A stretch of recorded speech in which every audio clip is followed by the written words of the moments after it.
course we wanted to talk with you, the first female CEO of an NFL team. We know your credentials with the Raiders from 97 to 2013. Of course, the other pregame show, your book, You Negotiate Like a Girl. We're obviously huge fans of yours, Amy. And, let's start with your career first, and then we got some football questions for you also, of course.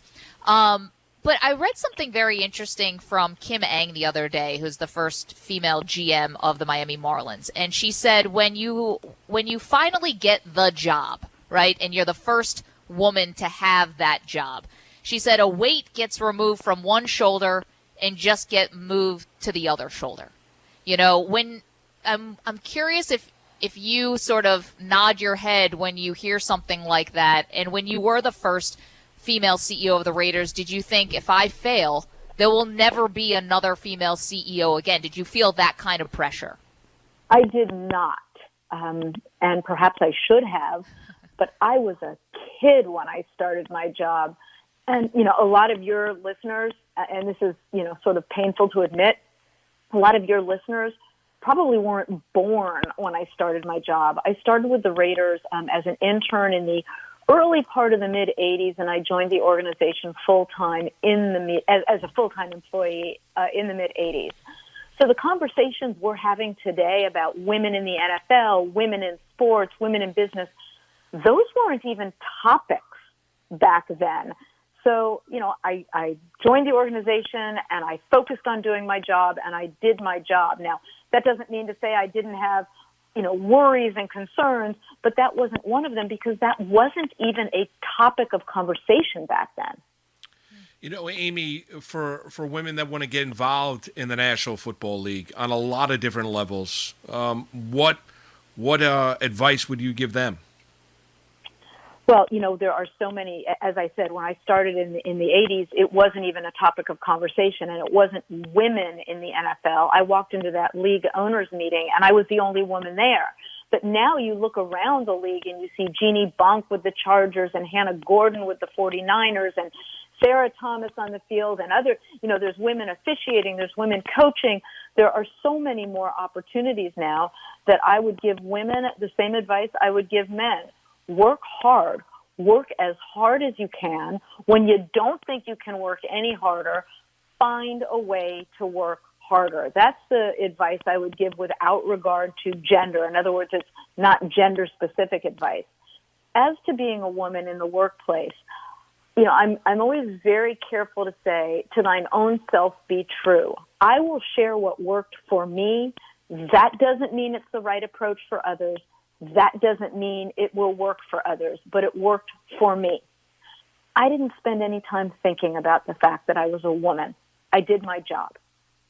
It never made sense to me to walk into a meeting or any business environment, any environment whatsoever, with the hope and the expectation that others wouldn't be thinking about my gender if I was thinking about my gender. I did my job. And I'm asked all the time, was I tested because I was a woman? And the answer is, I don't know. Maybe. Let's assume I was. It's fair to assume I was. Well, people are tested all the time. They're tested because of their race, their gender, their age, their seniority, their educational background, all sorts of reasons. Well, the best thing to do when you're tested is to pass the damn test. So that's where I put my energy. Yeah, Amy Trask is our guest. I'm curious about that because I wasn't sure if maybe just by virtue of being the only woman in the room at that time, were people trying to constantly remind you that you're a woman? Whether you wanted to see it or you wanted to focus on it or not, were others trying to remind you, hey, this is how the power dynamic has worked for so long, and try to keep reminding you of your gender? Some people did. It wasn't prevalent within the organization. Look, I'm very, very, very well aware and very cognizant that I worked for a business owner who didn't give a damn about my gender. And that sent a very powerful message throughout the organization. So, did it occur at times? Sure, of course. Did it occur far, far less than it would have if I didn't work for someone who hired and fired without regard to race, gender, and other individualities, which have no bearing whatsoever on whether one can do a job? Look, early in my career, I mean towards the very beginning, I was standing on the practice field waiting for practice to end. And, you guys know at the end of practice, the media comes back out, and someone in the media said very, very loudly, clearly designed for everyone to hear, yelled out to Gene Upshaw, who was also on the sideline. Gene wasn't playing at the time. He was visiting us. He was on the sideline watching practice.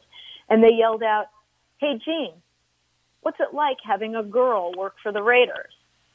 And Gene responded in a booming voice, "She's not a girl. She's a Raider."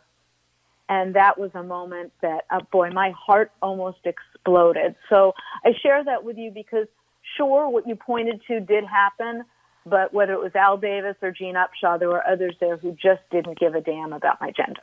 Amy, what was, working for Al? You've joined us a number of times before talking about, working for Al Davis, who was a guy that obviously, put the NFL on its ears in a lot of different ways. What was your great experience of working for Al? Well, the biggest misconception about Al, and the reason I answer in that manner, is it impacted my working relationship with him for the almost 30 years I worked for him. The biggest misconception is that he wouldn't tolerate anyone who disagreed with him, or he wouldn't tolerate disagreement. If that were the case, I'd have been fired roughly 2 weeks into my job. He walked into a room where I was sitting with a coworker, and he tore into that coworker like a velociraptor might tear into flesh. At least that's how I think a velociraptor would tear into flesh. And after listening for a little bit, I said, "Excuse me, you're wrong." And I have a pretty loud voice under the best of circumstances, but he was yelling, so I said very loudly, "You're wrong," and his head spun around like Linda Blair's in The Exorcist, only without the green stuff coming out. And we had a really, really prolonged argument. He was loud, I was loud, we were screaming, we were yelling. Unbeknownst to me at the time, people gathered in the hallway to listen, and one woman even brought boxes because she thought for sure I'd be having to pack. But after we argued for quite a while, he said, "Oh, I gotcha." And we then went on to have a discussion. And what I disagreed with Al more than I agreed with him over the course of my career. And it's a misconception that you couldn't disagree with him. So I had, I had the great fortune of working for someone, as I said, who hired and fired without regard to any individuality, which has no bearing on whether one can do a job. Amy Trask is our guest. Amy, I'm always so curious about this when it comes to something that you were great at in your career, which is negotiating. Is that something where you have an instinct for it? Is that something learned? How did you become a world-class negotiator?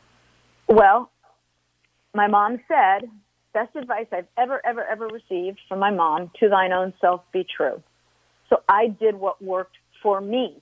And it's very a-traditional, if you will, and it might not work for others, but it worked for me. There's that expression, "Let's sit across the table from one another and negotiate." I always viewed it differently. Why don't we sit side by side and find a way to make this work?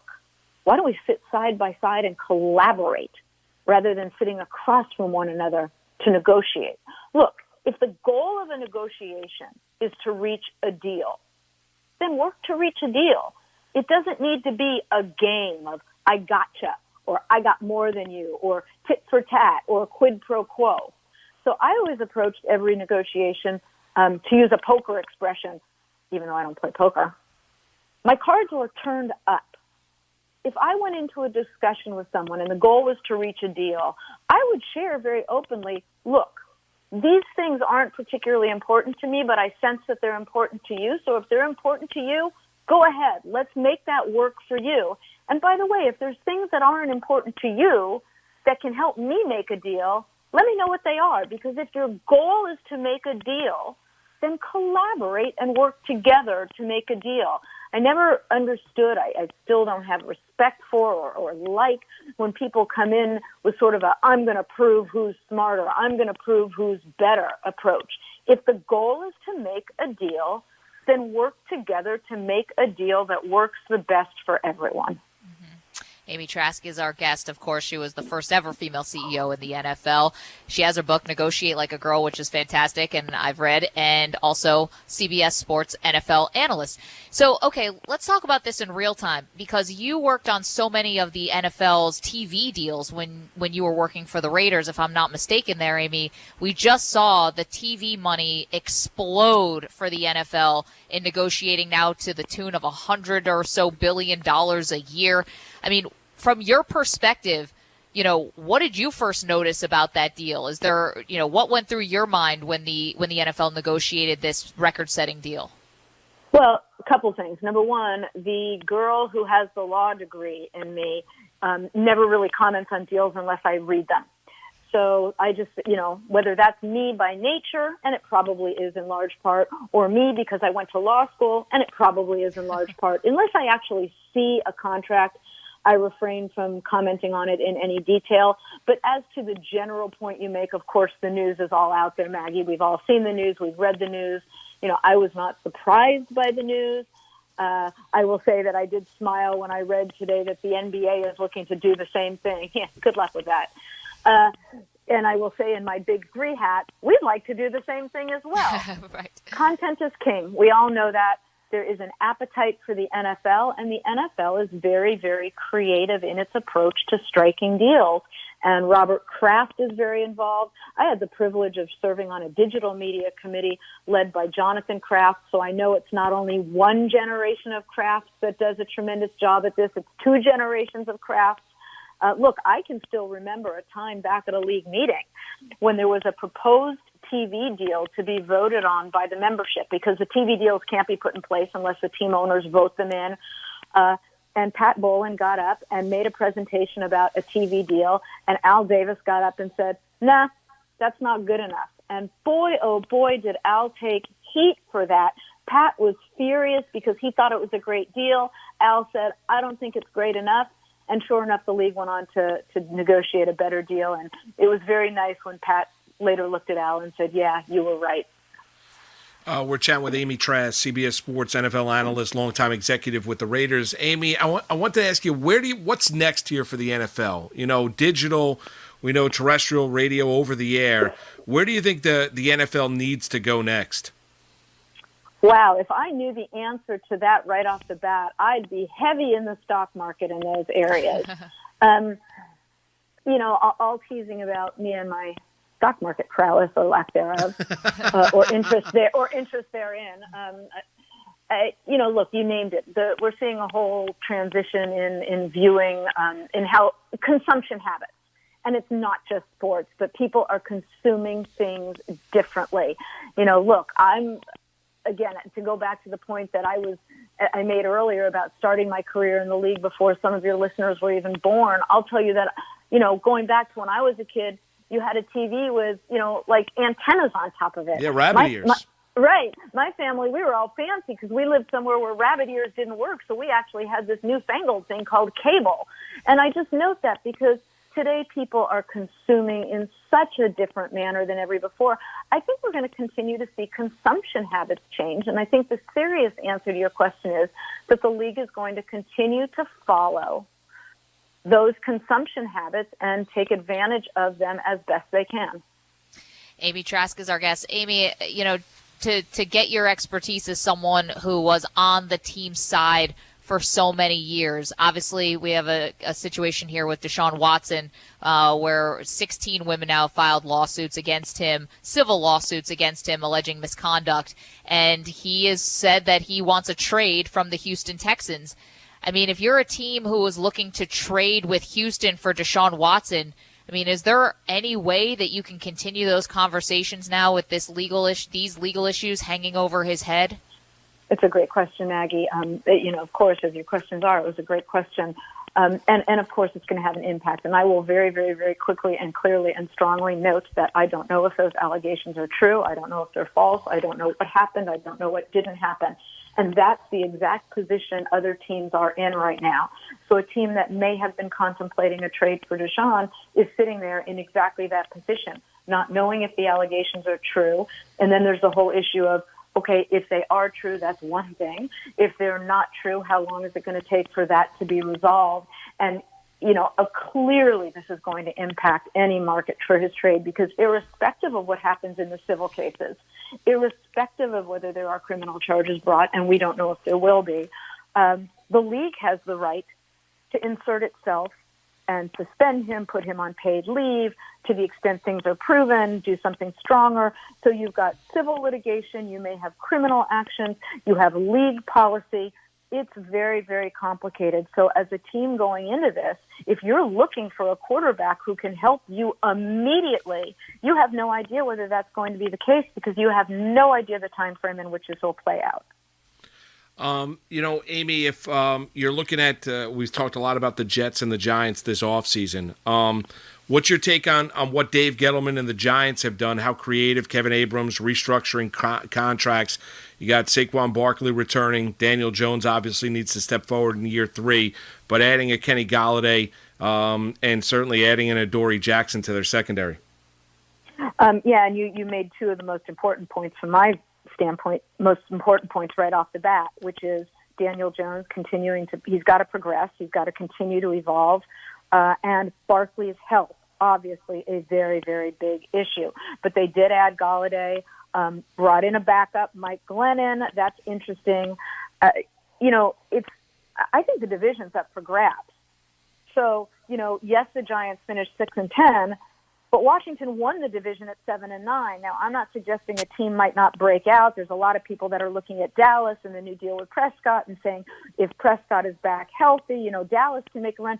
I think any of the 4 teams in that division have a shot. Look, mathematically, any team has a shot. You wipe the slate clean going into a season. But I think the NFC East is one of the divisions that really and truly is up for grabs. So these additions can make a big difference, and I think Barkley's health is a big issue. And Amy, do you have a thought on Sam Darnold's future, too, while we're talking about the local teams, about whether or not he's going to be the starting quarterback for the Jets next year, if they'll take a quarterback with the number 2 pick?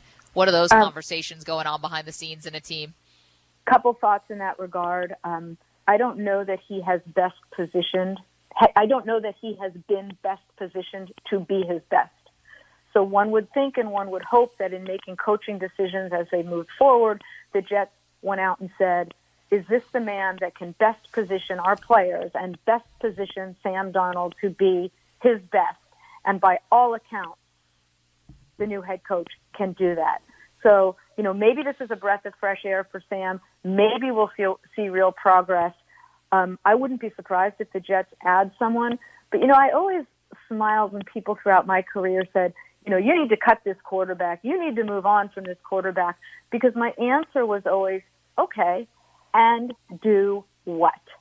Because if you don't have an answer that's at least as good as the status quo, if not better than the status quo, you've got to think hard before making a change. So maybe the Jets will add someone. There's still some more to be done, possibly with some trades. Maybe they'll add someone in the draft. But they also may believe this is a real chance for Darnold to be put in a position to be his best. Amy, on that, I get a sense. You think the Jets have failed Sam Darnold more than Sam Darnold's failed the Jets? I don't, it did come across that I said it that way, and maybe I'm leaning that way a bit. And they're not mutually exclusive. I just don't think that he has been best positioned to be his best. And I think surrounding him with the right coaches, not only at the head coaching position, but all the coaching positions, quarterback coach, offensive coordinator, all the assistant coaches, and really the head coach, and best positioning him to be his best, you'll then get your answer to that question. Can he be better than we've seen him be? Amy, last one for me, and thank you so much for making the time for us this week. And we wanted to talk with you, and we're so glad that you were able to do it and schedules were able to match up. Last one for me is, so the 17th game is going to happen this year, right? This was something that the players had really hung on to for so long, about not wanting to go to 17 games because they felt like that was such a huge bargaining chip for them. Do you feel like the players got enough for going to the 17th game, or do you think they should have held out and tried to get more for giving in on that concession? You know what fascinates me about this whole discussion about the 17th game is going back prior to this CBA, and I don't mean just the recent extension, but when this CBA was initially put in before its, umpteen iterations. Right. The league had the unilateral right to go to 17. It was only when the most current iterations of the CBA was done that the league yielded that and gave the players a say, which I just think is fascinating. Now, all of that said, the players did have the right to ask for things in exchange once they got the right to have a say in that. I don't think we're done seeing that unfold. I think we're going to continue to see the players, and we're seeing it now. They're going to want to keep in place some of the changes that were made to the off-season and the preseason going back to the pandemic year, and I think we may see some more changes in that regard. I don't know whether you'd call them concessions or, in the way I like to look at it, a collaborative approach to making the league better. Yes. Hopefully they can sit side by side and not so much across from each other. Amy Trask, we always appreciate how's the West Coast, all right? Well, number one, thank you guys so much for having me. It is always an honor and a pleasure to join you guys. I'm delighted to do so, so thank you. It's our pleasure. And of course, as we like to say out here, West Coast, best coast. Well, yeah, it's about Amy, 50 degrees and cloudy over here today, so yes. Yes, you guys, I'm sorry, I'm having a little trouble. The sun is coming in so strongly in my eyes right now. The glare. It's getting a little warm. Yeah, we know the Put glare. Put the sunglasses on, Amy. Yep. Enjoy it. Amy, thank you. We'll talk to you again soon, and we appreciate it. And, yes, one of our trailblazers and inspirational women that we've been talking to throughout the week, Amy Trask, is one of the absolute best.